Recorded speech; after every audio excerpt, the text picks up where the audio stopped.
Kasi yung ano, maganda yung kwento ni Sir. Ako naman no, inaalis niyo yung parang bangko dito. May pumunta na naman yung sakit sa mata ko. Ano yun? Dito, pumunta yung iba dito. Ang layo naman. Wala yun. Hindi yung pag kami masakit dito. Sa balakang yun sa tuhod. Yung sa mata, iba yun ha. Paano? Si Sir kasi, kailan po ba kayo nagpunta dito? 19. December? No, January. 19. Kaya kayo nagpunta dito, may nakasakay kayo sa aeroplano. Nagsabi sa akin na biomechanics. Pero nagpa-schedule siya sa Dagupan. Pero sabi niya sa akin, hanapin ko sa Facebook. Sabi ko wala akong Facebook. Pero sinabi niya yung Maning Gomez. Yung pangalan ko. Oo. Ginugol ko. Nakita ko yung address mo. Facebook. Doon sa Google. Kaya nagpunta kayo nung February 19 dito. The next day na dumating. The next day na pag-uwi nyo ng Pilipinas. Mas nauna pa kayo dun sa nagbalita lang sa inyo sa aeroplano. Tapos, kailan ba tayo nagpunta ng Dagupan?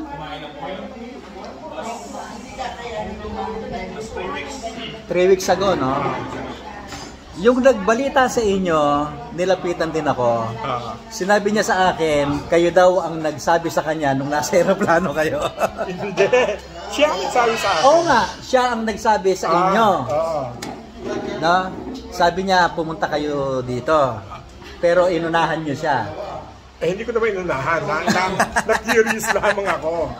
Siya naman, nung nagpunta kami ng Dagupan, doon pa lang siya nakapagpahilo. Kasi sabi niya, marami siyang customer sa Vallejo, California na nanggaling na sa iyo.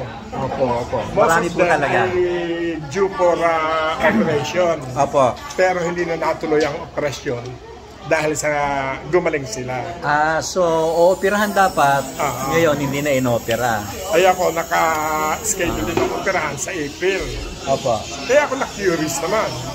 Eh, kamusta po ba yung sa inyo? Tingin nyo, kailangan pang operahan? Sa ngayon hindi. Gawa ay mahuti naman. Pero bigyan nyo kami ng second session ba bago kayo umalis? Nagagandahan kasi ko sa istorya nyo. Nakasakay nyo lang sa aeroplano, hindi nyo naman ako kilala. Hindi nga. Ni-refer lang kayo, kaya kayo nagpunta dito. Yung nag-refer naman sa inyo, nagpahilot sa amin nung nagpunta naman kami ng Dagupan.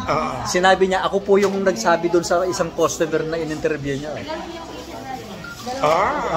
Nilapitan ako. Paano ko naman nalaman?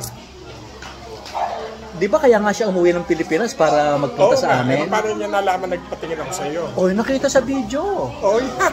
Nakita sa video, kaya nga binibidyo ko kayo ulit. Okay. Pero with permission to, di ba? Kaya ang ganda ng istorya, di ba? Nagabi ko siya. Yes. Nakita lang kayo sa aeroplano, di ba? Parang yan, si Tita. Pang ilang punta mo na dito, Tita? May hakot ka na naman. Ako, isang dosena ng hakot ko. Isang dosena na. Binibilang ko. Meron pa may tatlo pa. Di 5. Sir, pag dinalaman naman dito, magkakaroon sila ng utang na loob sa inyo. Di ba? Hindi kasi. Magandang regalo to, kaysa bigyan mo sila ng... proven sa akin eh. Yes. Gawa ako lahat ng appliances na medical, meron ako. Hindi talaga ako makalakad ng ayos. Ay ngayon nga nakalakad. Gawa nung bumalik ako dito, sabi mo, titignan ulit. Ayaw ko, baka ako bumalik.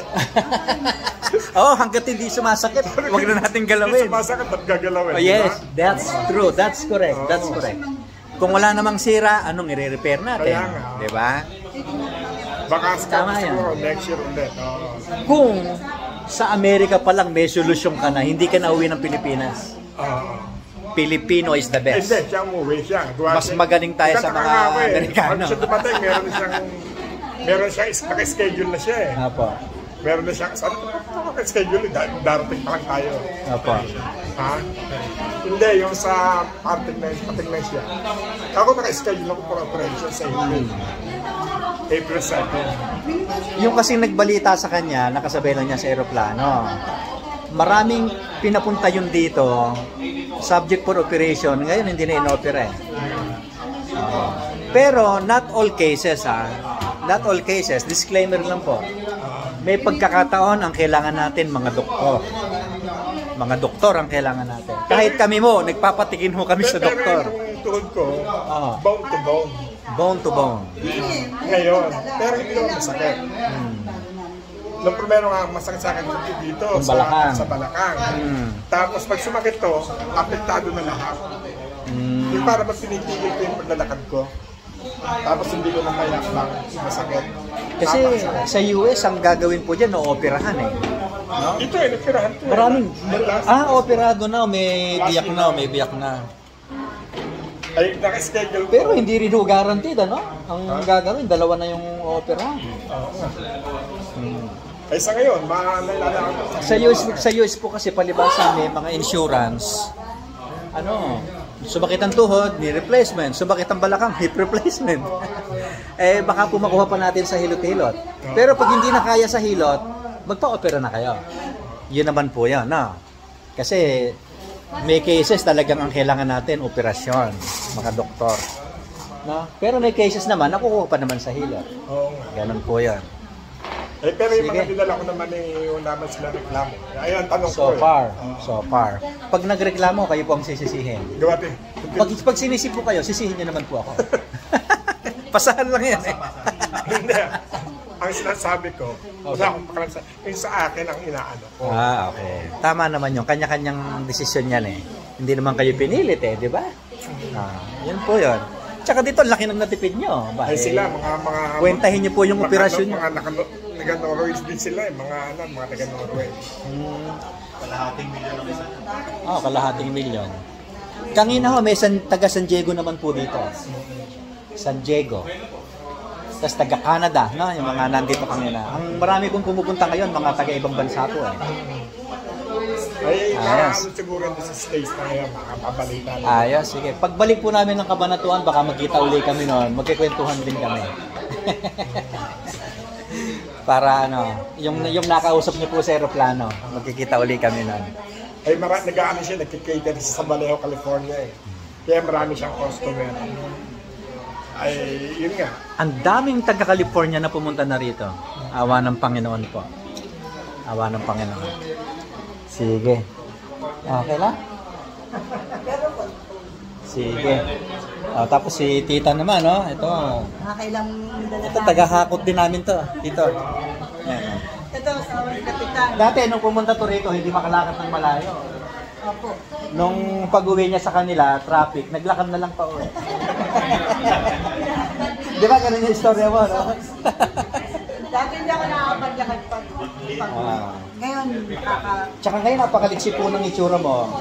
Yung tingin pa lang sa'yo, maliksi. Bumaba na ako, pero i-reduce naman ako. Pero paano, maliksi po yung galaw niyo. Sige, salamat sa Diyos. Yung mga istorya ng ating istorya ng ating mga kliyente. Yung kapitan ko nagpunta ng Tuesday. Kapitan. Oo, may bumutang kapitan dito nung nakaraan.